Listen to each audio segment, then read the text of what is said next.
Hi guys, I'm Vinny. And I'm Jackie. Welcome back. So we were talking the other day about how we got married and how young we were. I was 20. And I was 23. Yeah, so some people actually say that is a bad thing about it's a bad thing getting married when you're like super young because you didn't enjoy life.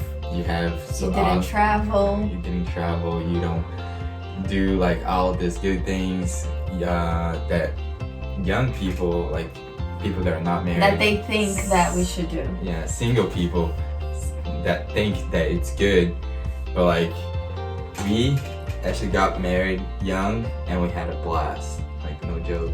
I mean, in the beginning it was not a blast, but yeah, but like we had our difficulties. Just like any other marriage. Yeah, just like any other marriage, if you're gonna get married at any other age. But what we want to focus on is that for you not to listen to the others' opinions, right?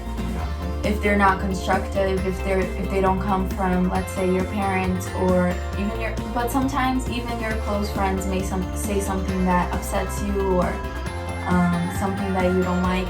So we were both talking and we both believed that if we both had our mindset on what we wanted and we both seeked God for what we wanted, and we dated for 2 years. 3 years altogether. If you both have the right mindset and you both have the right objectives, it's not going to be the easiest thing in the world, but at least it'll be easier. And we were both God-centered. Like our relationship from the start was already God-centered. So we knew beforehand the impact of getting married. Yeah, for sure. Like we knew the difficulties. We knew it wasn't going to be a walk in the park. And especially because we got married and moved right away, far from our parents, far from our friends. It wasn't easy, especially the first 6 months. That was a tough time, but it was totally worth it because we grew as a couple. Yeah, definitely. If there's one advice we give is that if you can, be far from family and friends. Not that we're encouraging you to be far, but if you can have that moment, just the two of you, like right when you get married or even after, it's really good. It is. Because it doesn't have to be far like we were. Not far like we were, but just far like not 20 minutes away or like down the street, if you know what I mean. That actually helped a lot because I was like, I grew up with my parents right next to me. I never like left their house for any reason. Not like some people leave for college or for work when they're single. I never left my parents' house, like never. Yeah, me either. I went to school, I went to college, and I stayed home, and Yeah. I just commuted. So, I'm pretty sure if I was to be close to my parents, I'll go to their house like for advices. And I mean, it's good if you have advices from your parents, but sometimes you gotta figure that out with your spouse. Yeah. I feel that way. So. And when you are like far away, like let's say 30 minutes to an hour, we were really far away, like more than 24 hours away by car. It's a new perspective, and we have to learn how to work things out between us. In the beginning of our marriage, we hit some bumps down the road because both of us, but mostly me, I was very reserved, very on my own, very didn't express my emotions, and that was difficult for us because we were there, just the two of us. Yeah, we had our friends that we made where we lived, but at the end of the day, it was just the two of us. So that was something that we both had to work on. Yeah, but we did. You and me. But we did, and now we're almost in our 3-year mark. Yeah, it was good because she got out of her comfort zone. Like I was already away for a little bit, for like just a short period of time. Like almost a year. 6 months. 6 months. I lived by myself. No, like almost a year. You left October. We got married in October. Yeah. So I was away for about a year before we got married by myself, but I was already out of my comfort zone, but not really, because I was just like she said, I was actually I was reserved, really reserved too. But I actually got out of my comfort zone, so I was already prepared for any circumstance, circumstance that will get me out of my comfort zone. But for her, it was like everything was new. So that was. I had just recently graduated. I graduated that year from college. I just left my parents' house for the first time in 23 years. I actually think that she was awarded. Like, no joke. Yeah, so it was the first for everything. It was my first big move. It was my first move out of a house that I lived in for more than 13 years. So it definitely was tough. But what we want to come to terms is that some tips for you guys is that something that we should have done from the start that we didn't, right, babe? That we started to do but we didn't, is to pray together every night or during the day or whenever you can. At least once a day. At least once a day to pray together. And we actually started doing that about 2 to 3 months ago, and we pray every night because it's the best time for us because of our work schedules, and that has helped us a ton. It does. A ton.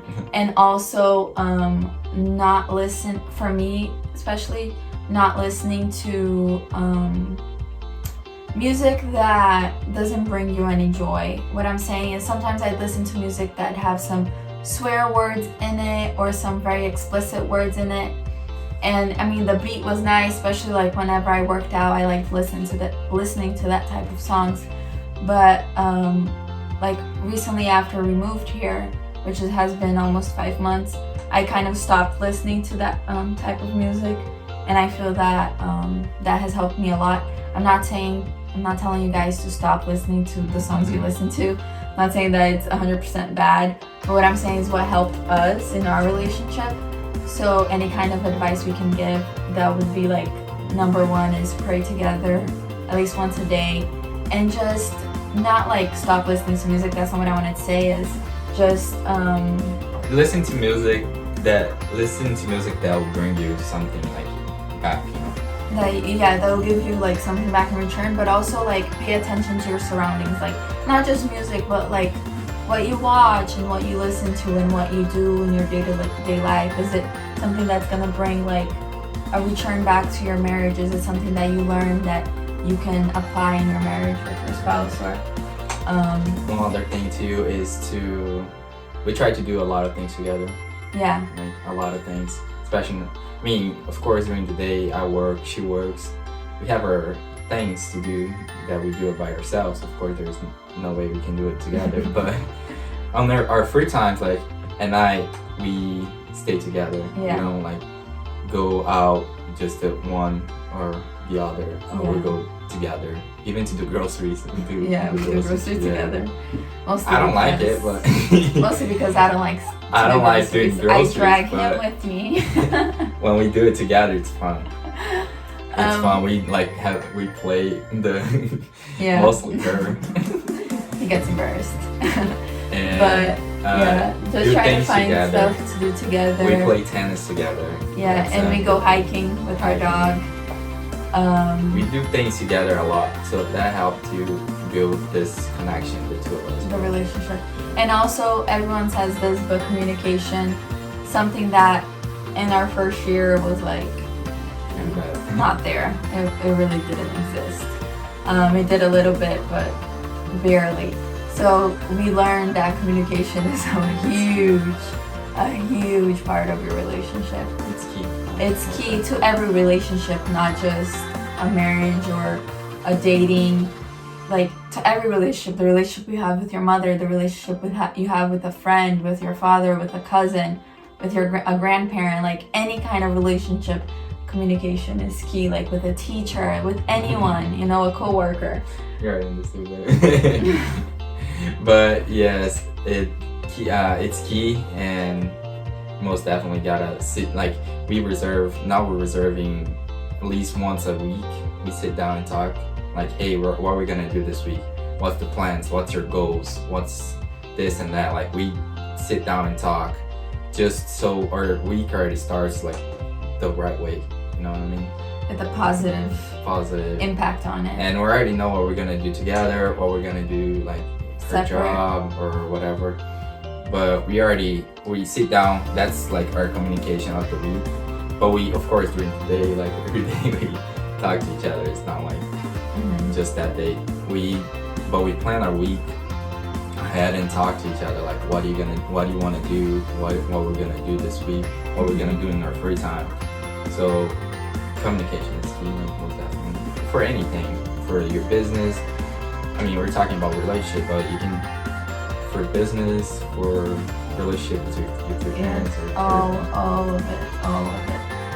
But I hope you guys enjoyed this video. Yeah, it was a short one. Short one, but just wanted to get back to our key points is that if you're young and you're thinking about getting married, or you are already married and you're young and you have some negative people or some negative comments towards your marriage, just learn how to filter those. Learn how to see what is going to work for your marriage. Talk to your spouse. Talk to God. Pray. And you guys will figure it out. We did. If we figure it out, anyone could figure it out. But again, don't let the negative affect your life. We're not saying we're perfect. Yeah, we're not perfect. We're far from perfect. But each day we try to get better, and each year we try to do things differently, and in the hopes that things will only get better from there. For sure. So get better. Yeah. Thank you guys for watching. Like, subscribe, and leave your comments down below. Share the video as well. Yes, don't forget to share the video with your family and friends. Thank you. Bye. Bye.